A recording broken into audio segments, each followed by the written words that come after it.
शान्ताकारं भुजगशयनं पद्मनाभं सुरेशं विश्वाधारं गगनसदृशं मेघवर्णं शुभांगं लक्ष्मीकान्तं कमलनयनं योगमिध्यानगम्यं वन्दे विष्णुं भवभयहरणं सर्वलोकैकनाथं। मेरे सज्जनों, मेरे सनातनियों, मेरे भगवत भक्तों, हम हर गृहस्थियों को अपने घर में कुछ छोटा सा पूजा पाठ, छोटा सा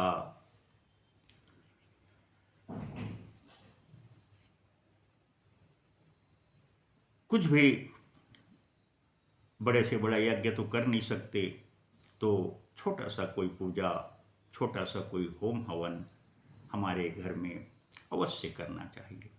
मित्रों, इसके लिए, कलयुग के लिए, हमारे इस कलिकाल के लिए भगवान विष्णु स्वयं अपने मुखारविंद से बोले हैं कि सत्यनारायण भगवान की पूजा, सत्यनारायण भगवान की पूजा यदि इंसान करता है तो उसकी सारी मनोरथ पूर्ति हो जाते हैं।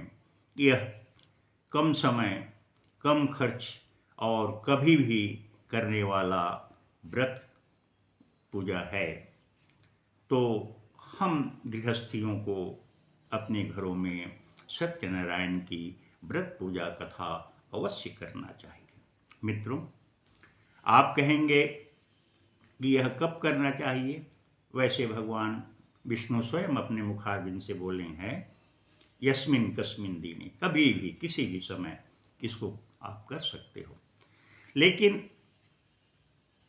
एक विशेष समय पे यदि आप करते हो तो उसकी महत्व और बढ़ जाता है। जैसे यदि आप पूर्णिमा को सत्यनारायण व्रत की कथा करवाते हैं तो आपकी मनोरथ 100% पूर्ण होगी, इसमें कोई दो मत नहीं है। मेरे सज्जनों, अपने बच्चों की जन्म दिवस हो या शादी की वर्षगांठ हो, शादी की सालगिरह हो, उस समय हमें भगवान सत्यनारायण की व्रत पूजा कराना चाहिए। इससे आपके नौनिहाल बच्चों की आयु में वृद्धि होगी, उन्हें अच्छे संस्कार मिलेंगे, और यदि आप वर्षगांठ में कर रहे हो तो आपका दाम्पत्य जीवन खुशहाल रहेगा, आपका दाम्पत्य जीवन बहुत आनंदमय बीतेगा। मेरे सज्जनों, इसी प्रकार से शादी विवाह उत्सव के समय सत्यनारायण भगवान की पूजा करनी चाहिए।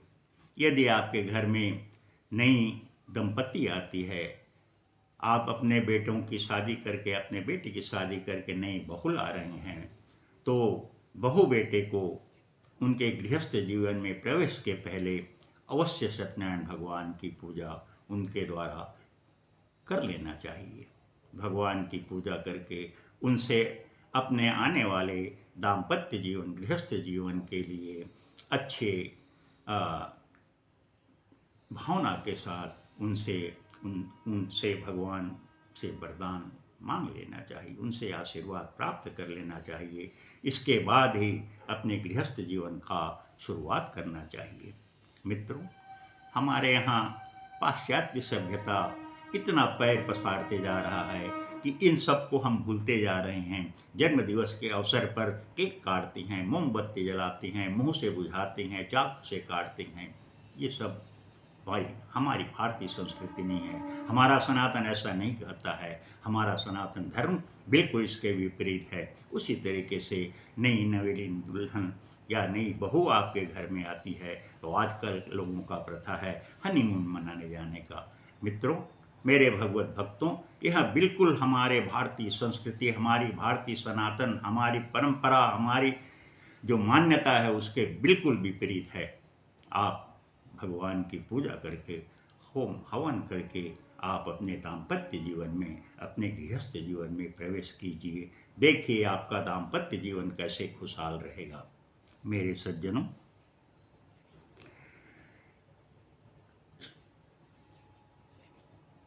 भगवान सत्यनारायण की पूजा को आप सूतक के बाद भी कर सकते हैं। जैसे आपके घर में कोई नया नौनिहाल बच्चा जन्म लिया है, तो उसके जो जात कर्म है, छठी, बरही, इक्कीसी आदि हो जाने के बाद आप उनके माता पिता के साथ बच्चे को गोदी में लेकर के भगवान की पूजा अवश्य करा लिया करें। इसी तरीके से जैसे घर में किसी की मृत्यु हो जाती है, हमारे बड़े बूढ़े या किसी की अचानक कभी मृत्यु हो जाती है, तो सारे कर्म हो जाने के पश्चात घर में एक बार सत्यनारायण की पूजा अवश्य करा लेना चाहिए। इससे घर की जितनी नकारात्मक ऊर्जा है वो दूर हो जाएगी। घर में जो अशांति का माहौल बना हुआ है वह अशांति शांति में बदल जाएगा और आपका घर परिवार पुनः नई ऊर्जा, नई शक्ति, नई उत्साह के साथ फिर चलने लगेगा। बोलिए सत्यनारायण भगवान की जय।